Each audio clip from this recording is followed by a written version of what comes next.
માતાજી તીર્થંકરનો દ્રવ્યનો જે મહિમા, એમાં તીર્થંકરના દ્રવ્યો લાખો કરોડો ભગવાનની સભામાં હોય તો તીર્થંકર તો કોક જ હોય ને કે ભગવાનની સભામાં ને તીર્થંકર તો કોક જ હોય ને, કઈ બધા તીર્થંકર થોડા હોય, સંખ્યા વધારે હોય, ઘણી જુદે કોક જ હોય.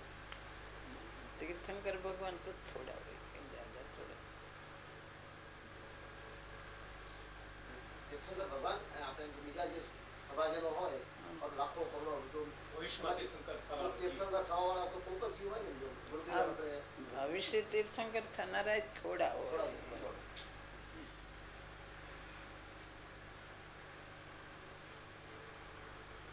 એવા જીવો તો થોડા હોય. હંમેશા તીર્થંકર ભગવાન તો અમુક થાય, ભલે અનંતા થયા છે, પણ ભગવાનની સભામાં થોડા હોય. જેમ લાખો કરોડો જેમ હોય બધા શ્રોતાજનો, એમાં તો કોક જ હોય, કોક હોય. મહિમા કોક હોય તો અણમૂલા દ્રવ્ય છે, એ તો માર્ગ પ્રકાશનારા છે. લોકોને જે ઊંધે માર્ગે જનારા એને એની વાણી દ્વારા કે લાખો કરોડો જીવો માર્ગ પામે છે.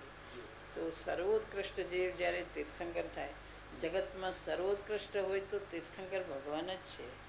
એવા સર્વોત્કૃષ્ટ તો કોક જ હોય. સર્વોત્કૃષ્ટ જ્યારે તીર્થંકર ગોત્રમાં તીર્થંકર ભણે હોય એવા તો કોક જ હોય. જગતમાં સર્વોત્કૃષ્ટ હોય તો તીર્થંકર ભગવાન જ છે.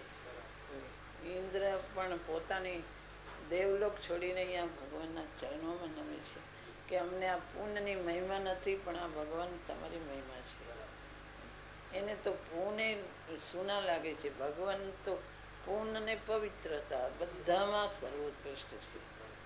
એની આગળ બધું ઝાંખું છે. બધી આખા લોકની અંદર સર્વોત્કૃષ્ટ હોય તો તીર્થંકર ભગવાન જ છે. માટે એવા દ્રવ્ય પણ થોડા હોય છે.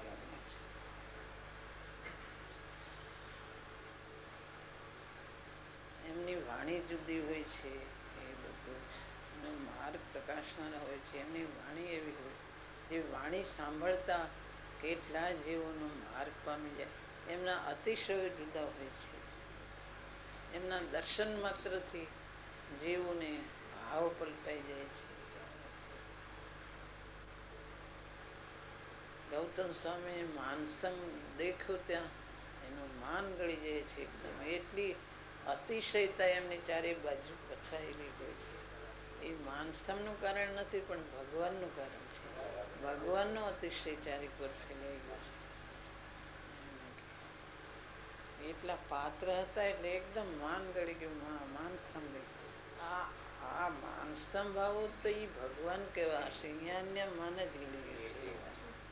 બધા આગ્રહો છૂટી ગયા. એટલા આગ્રહો અંદરમાં હતા કે મારા જેવું કોઈ નથી, હું તો કેટલું જાણું છું, હું તો સર્વજ્ઞ છું. એટલું અંદર અભિમાન હતું. તો માનસમ દેખીને માન ગળી ગયું એકદમ. ત્યાંથી પાત્રતા શરૂ થઈ ગઈ. ભગવાનના અતિશય તો કોઈ જુદું જ હોય છે. એમની વાણી જુદી, એમના અતિશય જુદું હોય છે. જીવોને સેજે સેજે પલટવાનું કારણ બને છે. જો ઉપાદાન તૈયાર હોય તો એકદમ ભગવાન સર્વોત્કૃષ્ટ જગતમાં છે. સેજે બધું પલટો પરિણતિ ખાઈ જાય છે. આગળ જાય છે ત્યાં તો સમ્યક દર્શનને મુનિ દશાને બધી લબ્ધિઓને મતિ શ્રુત અવધિ મન પ્રયોગ અને બધું એકદમ પ્રગટ થઈ જાય છે. એક ક્ષણની અંદર એક અંતરમાં બધું પલટું કરી અને ભગવાનની વાણી છૂટે છે. એટલી કેટલી પાત્રતાની તૈયારી. અને અહીં ભગવાનનો એવો અતિશય એવું નિમિત્ત પ્રબળ છે.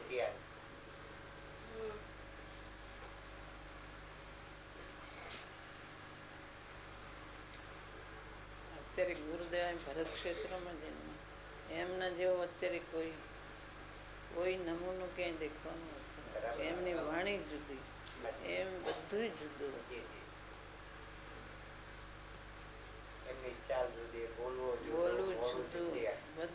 એમના દર્શન માત્રથી માણસો થઈ જતા હતા.